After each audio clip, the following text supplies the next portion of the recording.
If you guys have not watched this video, please watch this video. Out of all the videos I've put out, this is probably one of the most important ones. This man right here speaking from our own military is fed up. He's standing for the Constitution. He's in Virginia. I think it's time that every state comes together, because it's time to realize no one's coming to save us at this point. Listen to this man's speech.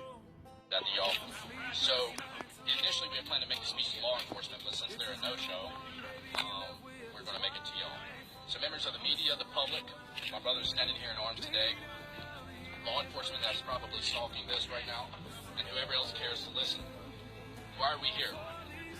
Today, August 19th of 2023, many of us young men of Virginia who have either been in war or served our country have a grievance against the Sheriff's Office of Gloucester County, Virginia. In 2021, this Sheriff's Office, among many other Sheriff's Offices in the state of Virginia, vowed to be a Second Amendment sanctuary, promising to preserve the very amendment that protects our Constitution and our homeland. In recent months, they have enforced unconstitutional laws and invented new offenses to satisfy their desire to control this country's politics, including the arrest of 4 citizens lawfully exercising their right to carry a weapon, one of which is actively serving this great nation. When I say the word lawfully, I mean in accordance with the rights protected by the Constitution and without regard to any supposed law that contradicts those rights. These men have fallen victim to weaponized politics. Concerned for the community, they attended a school board meeting at an office facility that, according to zoning laws, is a government facility. And after the speech given by a community member peacefully addressing the misuse of power by members of the school board and the use of politically motivated violence by an elected official prior to that meeting, all 4 men exited the building peacefully and quietly to return to their daily lives. They were immediately and without provocation confronted by sheriff's deputies who then asked them if they were armed. In the following discussion, it was determined that they were in fact carrying weapons in accordance with their rights. All handguns were confiscated, and less than 3 days later, felony warrants were issued for their arrest. All of this transpired because they spoke up against the misuse of power in Gloucester County, and Sheriff Warren felt the need to protect his corrupt cronies. Seeing this misuse of power repetitively across Virginia, beginning with the General Assembly's special session in 2020 that passed unlawful acts of armed control, has led me to believe this: the law and the creator of the law are not the direct issue. The ones who enforce the law are the most basic threat to our liberty when they abuse their power, as Sheriff Warren has done. For without this arm, this weapon, this blue boot, the law has absolutely no power. Hypothetically, if China were to invade us, we wouldn't take the fight to their Politburo. We would fight their infantrymen, the boots on the ground. When it comes to the law has no power until it's enforced. And so our problem is with law enforcement who chooses to enforce corrupt laws that violate the Constitution. In days of old, our forefathers repeatedly begged that their grievances be solved. They cried to the king, they cried to Parliament. The king answered by deploying troops to occupy homes, steal arms and money, and murder dissidents and protesters, as we see repeatedly across the U.S. today.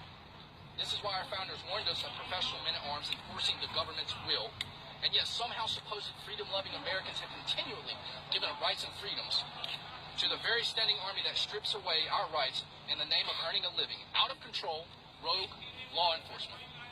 Today I'm not here to beg, and I'm not here to cry. I'm not here to question their authority. I'm here to completely and unequivocally deny the very legitimacy of its existence. I'm here to do this. I'm here to remind every man and woman that wishes to breach our Constitution that many of us vehemently swore an oath to defend, to remind you that we are awake. We are ready, we will fight, and we will die. We will do everything within our power to defend those rights enshrined within the Constitution. We will not attack anyone, but we will always defend ourselves if attacked.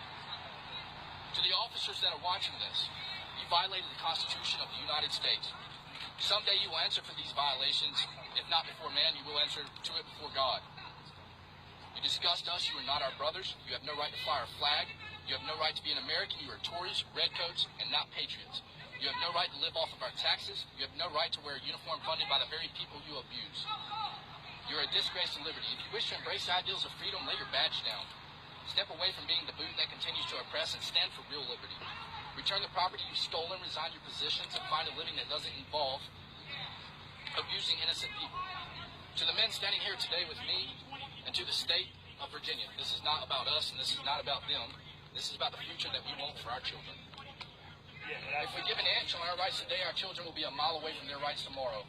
Too many people have drawn their line at door-to-door confiscation, forgetting that the other side will simply enforce whatever laws are handed down to them that they wish to enforce, and restrict us 1 inch at a time, chipping away our rights 1 step at a time. I implore all of you, Virginia, to stand up as you stand today, to continually hold the line here in Virginia. We must not let this state fall. Our fathers didn't stand up and speak when jackbooted thugs abused their neighbors. Now we stand up and speak so our children don't have to. I don't want bloodshed. I don't want war. I've seen war. I've been in war. I don't want any of that. But I promise you, I will fight a war if I need to protect our children's future. For freedom is never more than one generation away from extinction, and we are that generation. I embrace the pain for preservation of freedom. If it must happen, let it begin with us.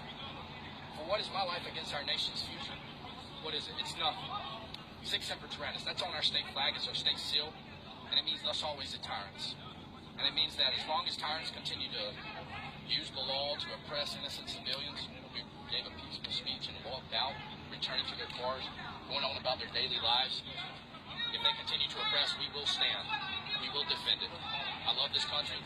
I love this nation. We will get a lot of hatred for this, and we'll get a lot of love for this, but at the end of the day, we're doing what's right because we love our Constitution, and I will die for my Constitution. I am sick of being tread on. I am sick of the fact that our fathers did not stand up. And so now we have to, so our children don't. And so I implore the state of Virginia, stand out. It's on you. Stand up. Sic Semper Tyrannis, thus always the tyrants. Thank you.